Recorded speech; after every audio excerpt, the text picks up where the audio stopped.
Recorded in front of a live studio audience at the Studio 21 Podcast Café. Welcome to this episode of Pit Life BBQ. Gather round the pit with your hosts, Johnny Maggs and Greg the Barbecue Broker DiGiorgio. Let's talk barbecue. Let's go, Chrissy! Hey. Yeah, second all time right, let's try this baby. again. It's the Pit Life BBQ podcast, where we talk all things barbecue and any other topic you may talk around the pit. Back from technical difficulties, and I believe we are live. Joining us remotely. We are now. My little 4'9" friend, Cmac. What's up, kids? What's up, brother? Sorry I was not able to be there in person. My daughter's got a little Christmas chorus. So right after this, I'm bussing over there and, to listen to the jolly little middle school singers. So. Aww.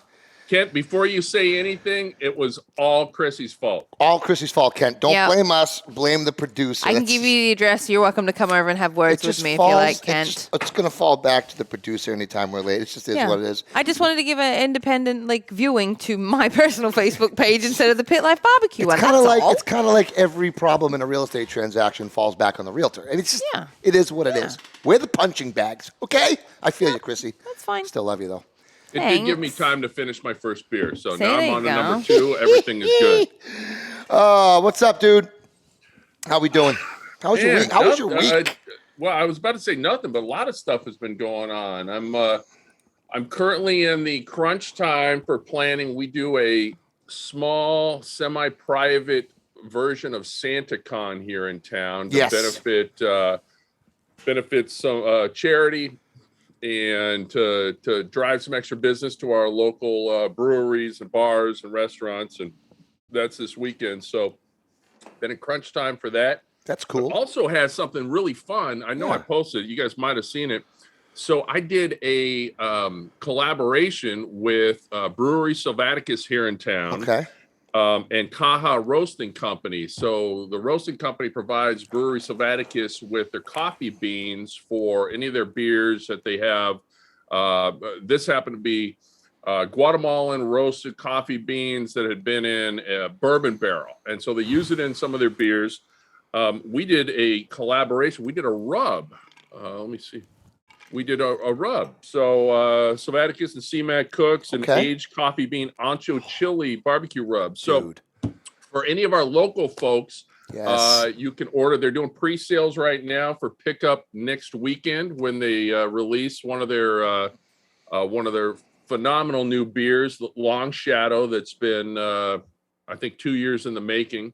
But had some fun with them doing a little limited edition rub, and we're talking about doing a whole line of kind of beer and barbecue infused rubs in the future. So how much? If you're in the North Shore and you want a Cmac rub, come on down to Brewery Sylvaticus Saturday, or order some online. They got a bunch of other stuff too. It's great stuff. How much fun does that sound like? That just sounds like a blast. Yeah, it's a lot of fun. Doing You know me by now. I love working with and supporting our local businesses. We've got so many fabulous ones. We've got a great one on today. We'll talk about that in a second. But it's just it's so much fun, and it gives me something to do and keeps me out of trouble. That's awesome. Now, again, back to that SantaCon thing. That's something that you actually used to do back in California and then brought it to the East Coast? No. Actually, you just started that from scratch here. So I was aware of it. So most of these big cities have it. But I decided to kind of try one here again, kind of semi-private about 2 years. Well, 2 years ago, we did the first one. We had about 70 people, and it was a huge success. And last year, we actually did a virtual SantaCon over Zoom. Bunch of drunk Santas passing out online all over the place. Pretty much. We had a beer chugging contest, or actually it was a crowler, 32-ounce Sylvaticus beer chugging contest, and a few other things. But sounds awesome. This year we're doing it live, and we're going to try to be safe and spread things out a little bit more. But That's awesome, dude. I love it. I love it. What about you, buddy? Me, I had that event last week for the 120. Last Thursday, it was a holiday party in Burlington, and I did I opened up an 80-pound brisket box. There was 4 briskets in there. Wow. Were freaking Monsters. huge, dude. 18 to 22 pounds a piece. I cut off a lot of fat. They were Costco too, and I don't usually get at Costco, but right now you can get them $4.99 for per pound case. Yeah. For and usually I wouldn't go through Costco for. And when you get them, consistent case, are those Costco's prime briskets? That's their prime full packer. Yeah. So we did 6 of those Larrys, big boys. They just came out phenomenal. Those briskets, I don't know what it was with those specific ones, but you saw I posted one a pic on Saturday of one of those things, and it was just like deliciousness. But no, great party. Pork belly burn ends, smoked chicken thighs pulled, and great feedback. So it sounds like we'll be going back next year and doing that same party, which is killing it, baby. fantastic. Killing it out there. Good stuff. But let's get into things because we have an awesome guest today. Yes. So whether you're barbecuing or not, we always keep the smoke rolling thanks to our friends at twoguyscigars.com. Today, we're smoking the Rojas Blue Bonnets. Thanks to our friends. The Rojas Blue Bonnets. It is actually delicious. I'm halfway through it Really already. nice. Thanks to our friends at twoguyscigars.com. We get to smoke some of the best cigars in the world, and so can you. Just visit twoguyscigars.com for your perfect barbecue companion. That's the number 2guyscigars.com. This episode also brought to you by... Come on now. Do I really have to say anything? Let's effing go. All right. You know what? It's not your creepy uncle that comes over at Thanksgiving. We all have one. And does weird things. Yeah. It's Uncle Steve. It's all Uncle right? Steve. Trustworthy Uncle Steve. Uncle Steve Shake. Listen, you know him. You love the guy. We talked about it before. Hey, he's got, and I think we're still good for shipping, by the way, because he's got that fabulous holiday gift box. Yep. $49.99. And get you everything, all 12 of his rubs, and including the dessert shake. Listen, Smoke he's a bomb. great guy. If you're thinking about smoking some meat and grilling or whatever for Christmas dinner, you don't want your family to leave and go to your neighbors because your neighbors got Uncle Steve Shake. I'm your neighbor, and they're going to come to my house and eat How many my times has food. that happened? Right? All right, get with it. Uncle Steve Shake. Great guy. Get you Tell him some. Cmac and the barbecue broker sent you, and he'll get you free overnight shipping and all 47 flavors. That's it. Right? That's it. Okay, maybe not either one of those, but he'll take good care of you. Uncle Steve Shake. At least Who 12 else or is the 13 show brought flavors. to you by? Oh, come on. You know, Mr. Ryan Newland of Backline Smokers, Backline Fabrication in Austin, Texas. You know this is what I roll with. Ryan makes one-off custom pits, live fire devices, especially the multi-tool, which is part plancha, part charcoal grill. You can hang stop meats from the top. I mean, really, the possibilities are endless. He's a one-man shop, so this guy is really putting all his heart and soul in his love, Chrissy, into every build. He's sneaky. He talks to you. He gets to learn what you like, what you dislike. It's like a relationship when he's building you a smoker. And then he incorporates these things into your smoker and just absolutely blows your frigging mind on the reveal. Look, it just comes down to it is that he's a major builder in Austin, Texas, but unlike some of the other guys, no two pit looks the same when it rolls off of his floor. So like I said, the possibilities are absolutely endless if you're looking for a one-off custom build. Ryan Newland, Backline Fabrication in Austin, Texas. Hit them up, backlinefabrication.com. And also brought to you by our newest member to the family.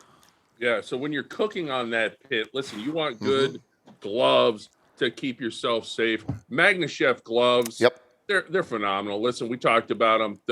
Forget about those silicone gloves that trying to get them off is like trying to grab a salmon, right? They're all slippery.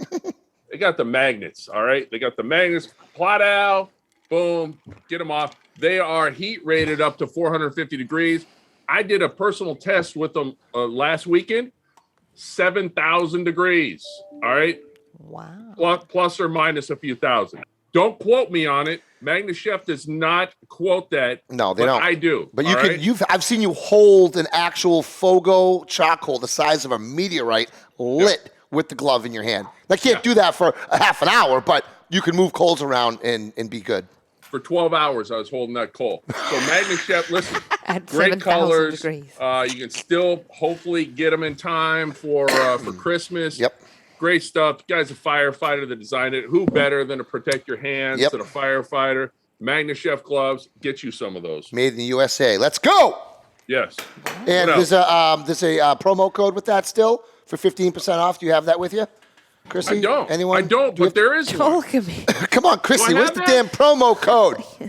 I know we have one. It's usually in the. Chrissy will puts put them it in the description. She'll put it in the description at the end, right, Chrissy? If someone gets it to me, It's Greg. we have it. It's Why you got to put me on spot like that? It's on the Right? card Make that me Johnny look bad. sent you. Anyway, let's All right. get to it.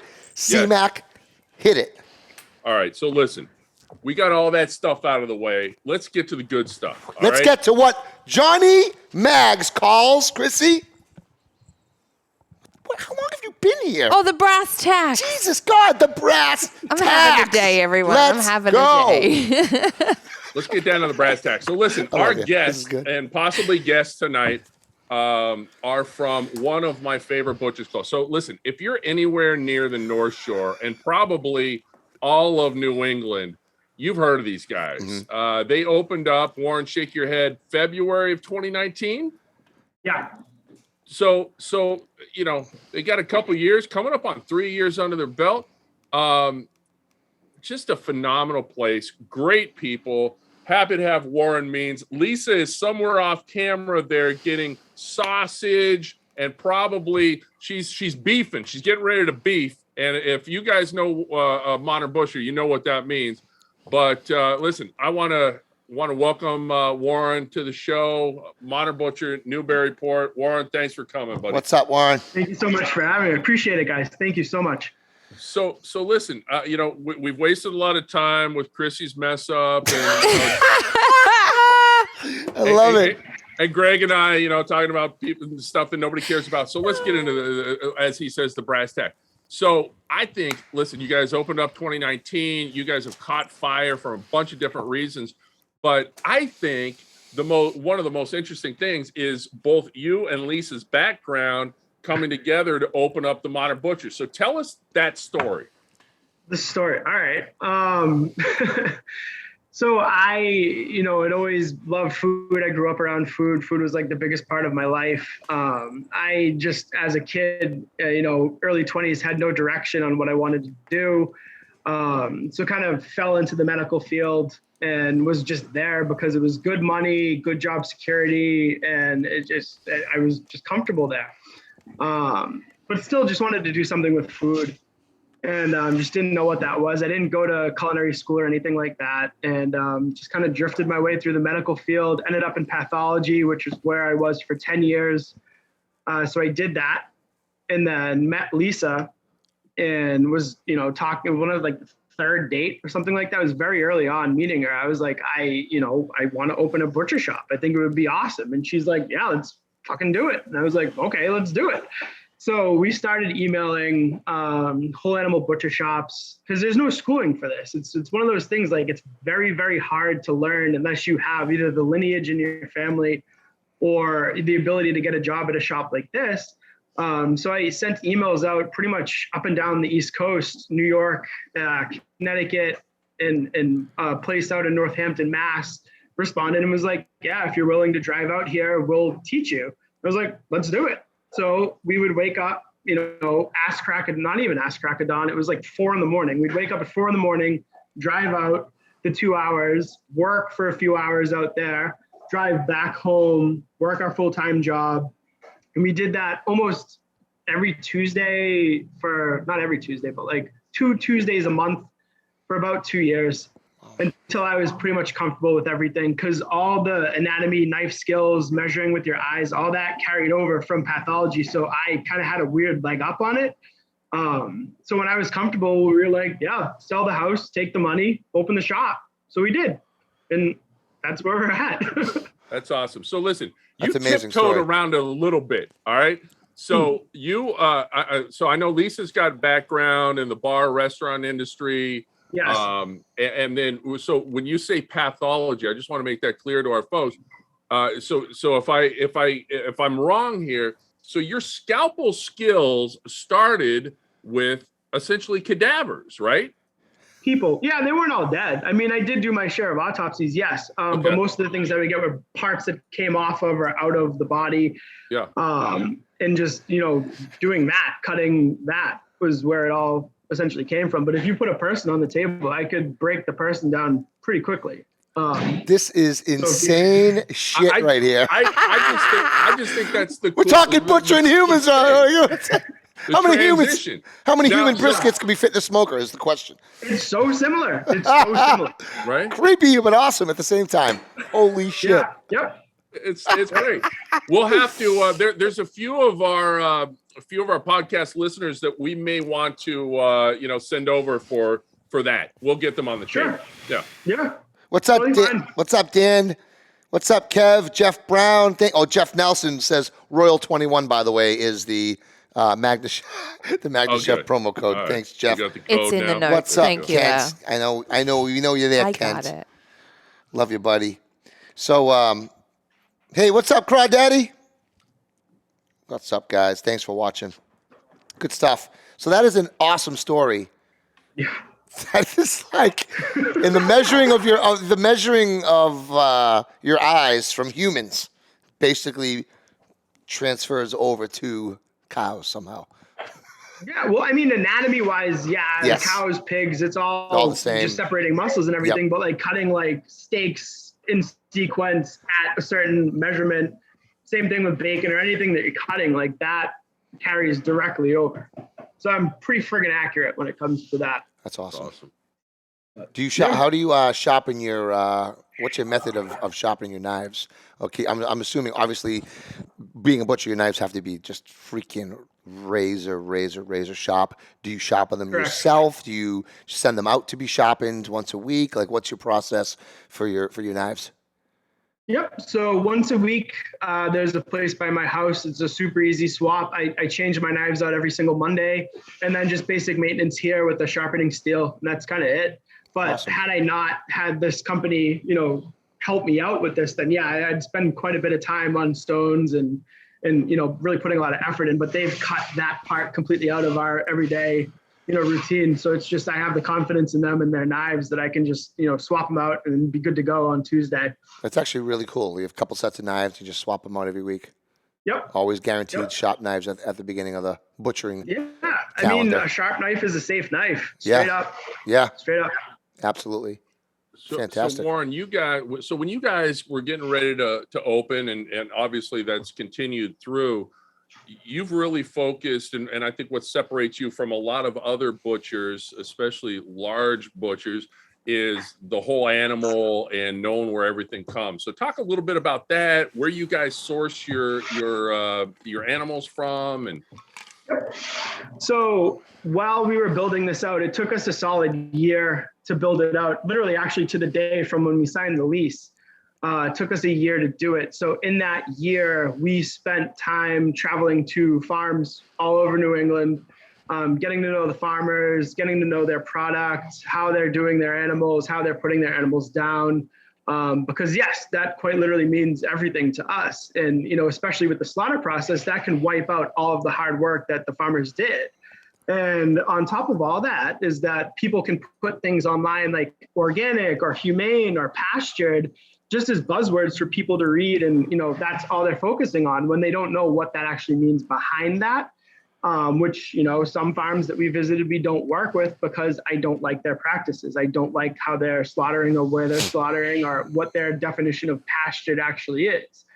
Because they'll have chickens that are quote unquote pastured and they have a 5x5 patch of grass and that's considered pastured, which is bullshit. And it's, just because something's organic doesn't mean that it's good, because there's not a lot of humane practices behind certain forms of organic. So we needed to physically see that. And then the same thing with the slaughter process. I need to see this and see how things are done because we're super picky about a lot of things here. So I actually want to see if there's truth with what they're actually telling us so that I can give that truth to our customers because they deserve that. And that's what I want as a shop, full transparency. Where the animals are coming from, how they're broken down, and where we have control over all of that. And then again, with the slaughter process, I don't want our animals penned. I don't want them, reestablishing a pecking order and going through stress right before they're put down, so that they're, the quality of the meat is immediately taking a cut because of the stress and the, the fighting that they have to do. And again, back to pathology, I know what pre and post-mortem bruising and everything looks like, so I can call bullshit on anyone because of it. So again, I'm picky about that. A lot of the slaughterhouses are super lenient about that. We had a couple discussions with them about how and when our animals are put down. Bill, one of our farmers out in Ashby, Mass, the name of his farm is Laurel Ridge. They actually allow him to walk his animals to the kill floor, so they're with him, right up to the last moment that they're alive. So they're comfortable, they're calm, they're, with someone familiar, so they're not really stressed out. So we put a lot of work into, what goes into that case, on every end of it, every aspect of it. Yeah, that's awesome. I mean, I think anybody that's kind of looked into, the whole industry, right? I mean, there is something to absolutely be said about how animals are treated up until the end, and the stress of the animal and so forth.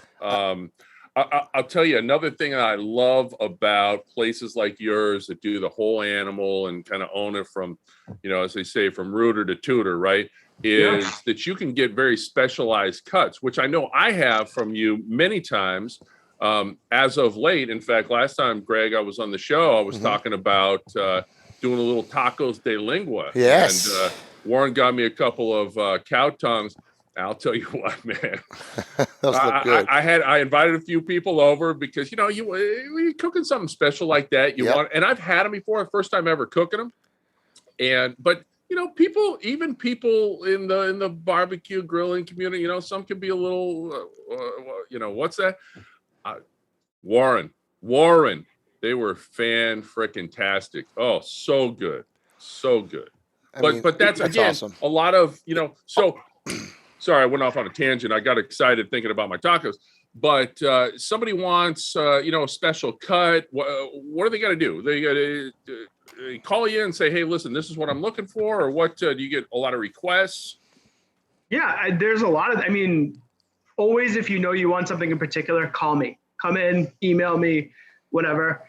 Chances are I do have it. If not, it'll be a very short period of time until I have it again, because we have animals constantly coming in here. But I can quite literally do anything you want. Friggin' steamship roast. You want one of those? I can do that shit. I've never seen anyone order it. I've never had one myself. Wait, I'm not even sure what what is that again? A steamship roast? Steamship roast. What the hell is What that? is that? I don't even know what it is, but I think I need one. It sounds like I should wait. Should I look that up in the Urban Dictionary first? Because I feel like that should be right next to like the Cleveland Steamer or something. You know what I mean? Yeah, steamship roast is the whole back leg of the cow. Big, like the big back, like a big friggin' roast. Something simple. Okay, bone-in brisket. Ever smoked one of those? I mentioned a bone-in brisket earlier, Cmac. Did I not? Right. Did I not? I did on the way, right? No, I've never smoked a bone-in brisket. Is that where the ribs, the part of the rib cage is still attached? Or Exactly. The chuck plate. the breastplate, right, or whatever, right? All right. So the plate ribs are still on. Yes. Yeah, got it. Okay. So see, that's what I love about this. Yeah. And actually, that's going to take, before we get, I know K-Yor asked about the sandwiches. K-Yor, we'll get to the sandwich program in a second, because I know there's a lot of buzz around that. Settle down, Kev. Right. But the other thing that I think, Warren, that you guys do that's really cool and that I've learned a lot from is I had the opportunity, I don't know, last summer, last spring, winter, whenever it was, kind of before the pandemic, to attend one of your pig breakdown classes and the pork 101 classes. And I know you guys have a bunch of classes coming up in January. So dude, I thought it was phenomenal. I mean, I know a little bit around the animal, but I learned so much. And by the way, was able to take a whole bunch of cuts home. Tell everybody about what you guys are doing with the butchery classes. Yeah, so we offer a bunch. We offer a beef 101, a pork 101. There's a kitchen 101. And it's basically just walking you through the entire animal, how to utilize each part of it, different things that you can do. And then, charcuterie as well. We include that in it. So you can, learn how to do that at your house and kind of demystify the process, because it's not like a difficult thing at all to do. But yeah, we break down a side of beef or like a half a pig, and explain the parts and how everything comes out and comes off, so that you can apply it to your house if that was something that you were interested in doing. But tasting, like, not so much the pork part, but like the beef one, it's like tasting the difference in texture and flavor from things that come from the front to the middle to the hind quarter of the cow, and seeing how vastly different things actually are. But yeah, everyone seems to have a lot of fun in that class. Those classes sell out so friggin' fast. We're booked all the way through like March, and we have to add more because they sold out in like 3 days. It's insane. I guess I won't be taking any January classes. They're super fun. I guess I won't be taking any January classes. I just said, I go, really? He's got classes coming in January? I'm like, I'm freaking in. Apparently not. Yeah, it's going to be end of March, April. We'll start posting new classes then. I'd love to get in on one of those. That would be super fun. That'd be awesome. I own a barbecue catering company. I'm not really butchering my own meats, but I'm super interested in how that all works. Anytime. Absolutely. That's freaking awesome. So Greg, you and I were talking a little bit earlier, and talked a little bit about modern butchery. Started with the whole butchery, but then they kind of added some other fun stuff. That's not all they do. They do an amazing sausage program. I mean, the dim sum sausages. You can go down the super creative sausage program. But they also added in a sandwich program, which they've gotten, I don't know if it's safe to say, Warren, a little bit of buzz about. Just a smidge, since you guys have started that. Local buzz. Yeah, that kind of took on a whole new life. That's a monster that we kind of lost complete control of. That was never part of the plan. Like the plan for the sandwich thing was, because the place that we had the apprenticeship at, they did 20 sandwiches a day. So the way we were looking at it was, okay, the parts that we're not using, that's pretty much what they were doing. They would just braise it or do something with it, and they would do 20 sandwiches a day, and when they sold out, they sold out. So we're like, okay, if we did 20 sandwiches a day, this would add up to this. This would take this much money off the rent, and then we just have to account for this. So I was like, 20 sandwiches a day. Once we get, comfortable and settled in, we'll do that. And we did. And we were doing, 10, 15 a day, and it gradually came up to 20. And we're like, oh, awesome. All right, we're hitting the mark, 20 sandwiches a day. We're good.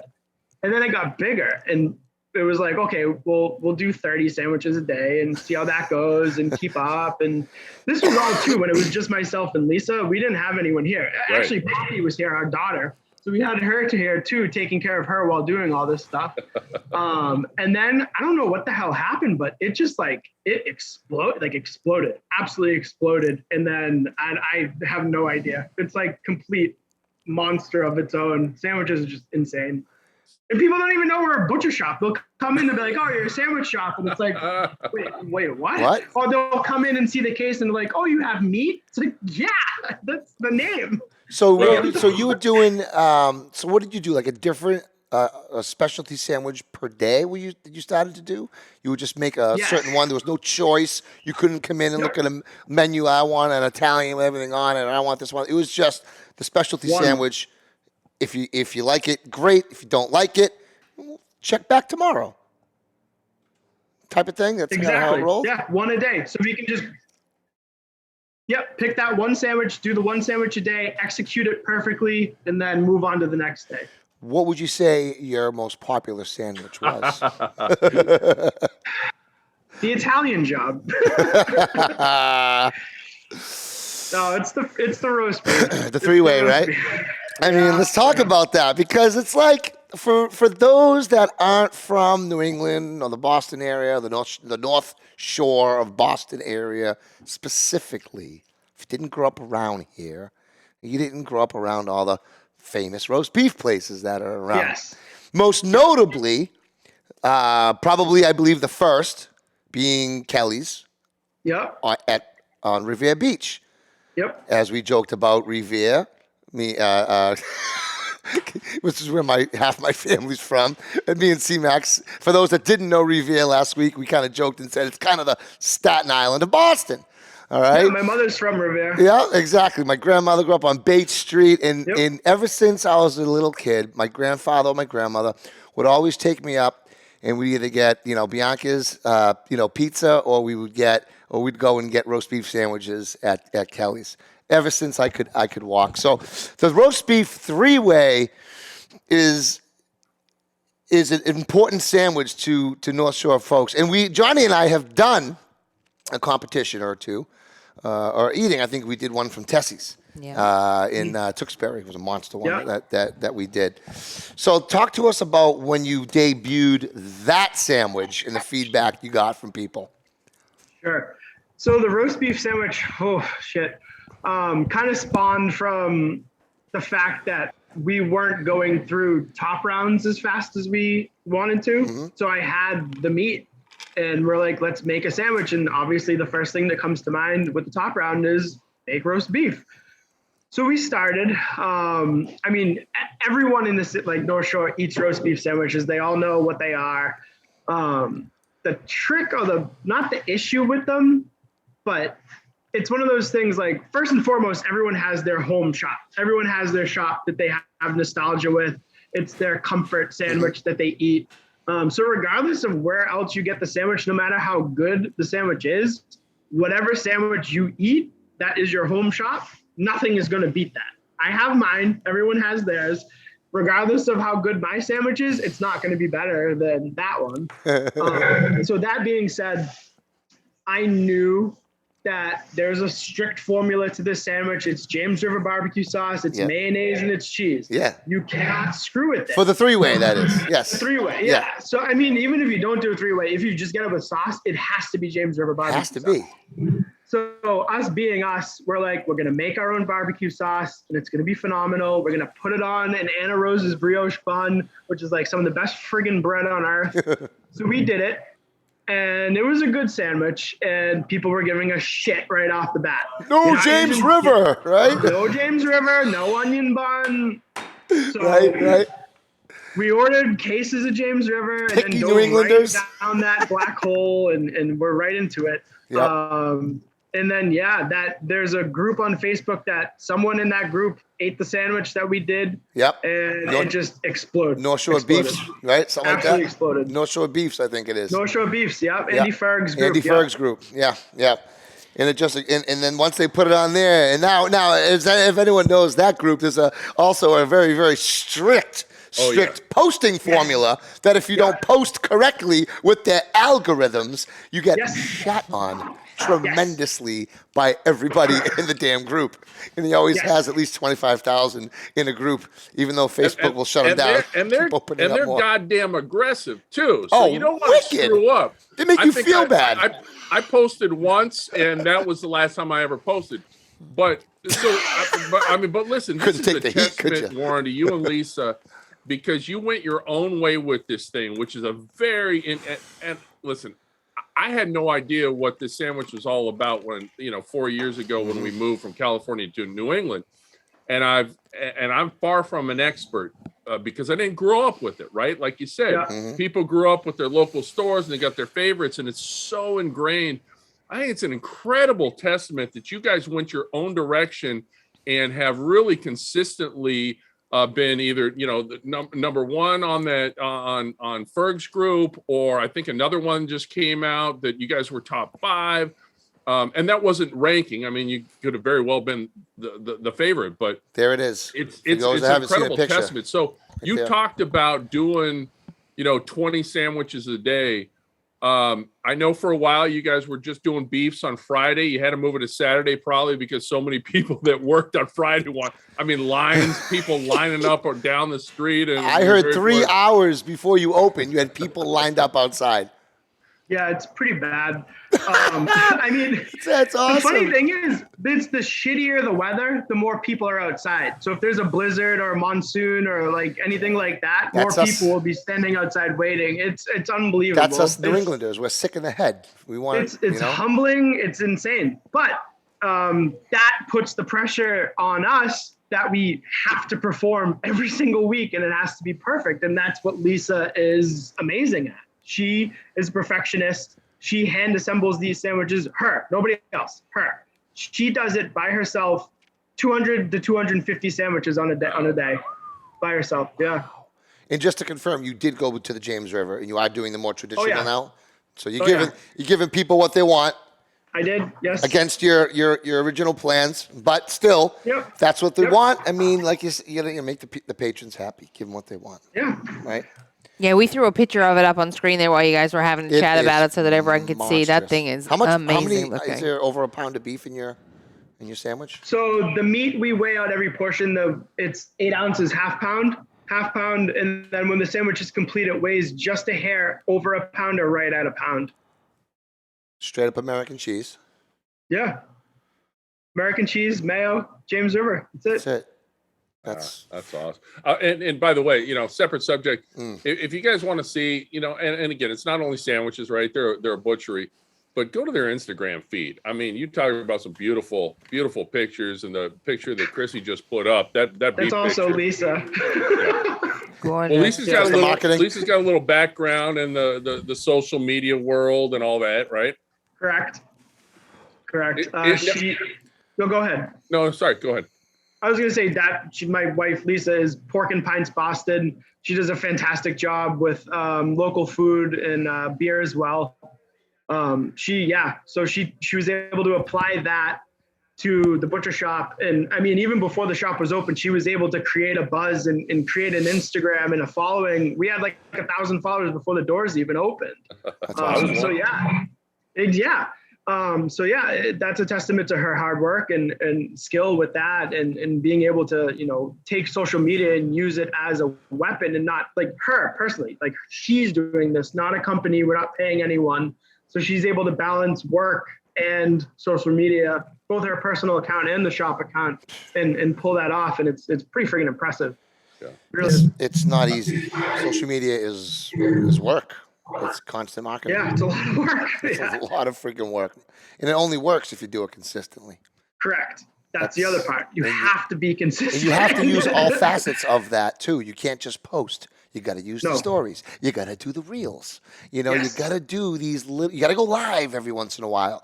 Like the algorithms like that. And the more that you use all their bells and whistles, the more that they're going to feature you. 100%. At least that's what I'm finding on my research. It's just hard to do all of that on all of your platforms. Yeah. Correct. It takes a lot of work, right? Well, you guys are doing a great job. I'll tell you that. So Warren, we got obviously we're in the holiday season, which is obviously a busy season for you guys. Roasts and prime ribs and charcuterie, which you guys, I got a couple of boards from you guys last Christmas. If people want to, what are you guys focusing on right now? If people want to get something special from you for their Christmas cook, what do they need to know? What do you got going on? So Christmas is kind of a thing like all across the board. It's not like Thanksgiving or Easter where it's kind of you're narrowed down to like a turkey or like a lamb, ham kind of thing. Christmas is like full on chaos with what people are ordering. It's anything, tenderloin, standing ribs, pork crown roasts, ducks, goose. We have literally orders for everything. Just absolutely whatever people can imagine they're cooking. And it's Christmas is a fun one because it's a variety. It's not just one thing. It's like I get to make, a couple crown roasts of pork, which are so fun. But yeah, it's pretty much anything. It's a anything you want, holiday. we can 100% do. Yeah. And I have a bunch of charcuterie that I've made that's about to be ready to go in the next week or so.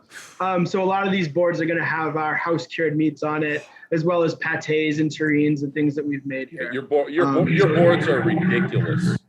Yeah. Very Thank you. Fantastic work. I think I filled up on charcuterie last year, and I couldn't even eat my prime rib. So it happens. My wife also, she makes a phenomenal charcuterie board. She made it for Thanksgiving, and I was like, by the time we were ready for the turkey, I was like, nitrates, filled with nitrates. My eyelids were exploding with salt. You know what I mean? It was just like so damn good, though. It's so damn good. You got to have a good buffer between the charcuterie board and the main course. This is the buffer. Little. Yeah, I was gonna say, nice couple drinks. Little IPA buffer, never hurt nobody. Palate cleanser. 100%. 100%. Good. Well, as we I think get ready to wrap up, right, Greg? Warren, anything else you want to tell the folks about coming up in Butcher, 2020? the holidays? The holidays, I mean, if anyone's listening and trying to order, we're cutting off on Thursday. You heard it. We're going to order, get it done now. Order up. Good timing. Yeah. Other than that, at any time we could do pretty much anything you want. So, if you have an idea of something you want to try, be it a big piece, a small piece, anything, we can do it for you. So just, awesome. Call us, talk it out. We'll get it done. Cool. Awesome. Thanks, Warren.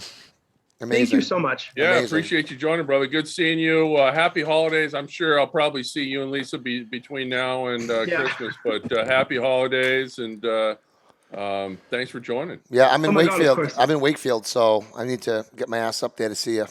We live in Wakefield. Do you really? Yeah, you want me to bring shit home? I'll deliver it to you. Dude, why don't you just bring shit over and let's smoke it at my house someday? Yeah, there's a lot of people from that area. We just meet them at Honeydew by the head of the lake. I live right there. I live right down. Where do you live? I live right by the Dole Bear School. No shit. Dude, you're like 2 seconds from me. Dude, all right, we'll have to talk offline before people try to mug us later because they know our addresses. Yeah. But let's talk offline and we'll definitely catch up, bro. Perfect. Good stuff, guys. Thank you so much. All right, hold on with us while we do the outro, Warren. We'll be right back. All right, got you. Well, that was fun. I tell you, I'm awesome. Hungry. I'm hungry now, dude. Listen, great people. Love again supporting small businesses and. Yep. Listen, Warren said you have until Thursday. So North Shore folks, whatever you want to get something special in, and again, I'll co-sign on their charcuterie boards. They're pretty awesome. If you're having folks over and you want something nice and boom, ready to go. That was fun. That was awesome. That was awesome. So next week, what are we doing? Yes. It's the show before Christmas. It's the Christmas show. Mags is not in until the following week. It's going to be a free-for-all. I say we get a little crazy for next week. Yes, I'm down. Are you down? I have some ideas. Oh, boy. Okay. We'll talk offline because Chrissy will yell at me if I talk online. I will, but I will tell you that at least, Chrissy, we got to get the cocktails with Cmac back on next week. I will be bringing cocktails something special with Cmac. Is something a little more sweet and fruity for my palate, hopefully. 100% coming back. Yes, I've already got it dialed in. I got you. More than one cocktail will be happening. So anyway, thanks for joining us this week, guys. Catch the audio, catch the video on Facebook and YouTube. Catch the audio anywhere podcasts can be found. Don't forget to like, rate, review, hit the subscribe button, and check down below all the links to our show, social media, and Modern Butcher info. Yep, it's all in there already. All down I did something right today. Bottom. That's all we got. We love you, baby. We love you, Chrissy. I know. I love you guys, love too. you, Chrissy. And until next week, Cmac, keep the smoke rolling, baby. Woohoo! The views and opinions expressed by the hosts, guests, or callers of this program do not necessarily reflect the opinions of the Studio 21 Podcast Café, the United Podcast Network, its partners, or affiliates.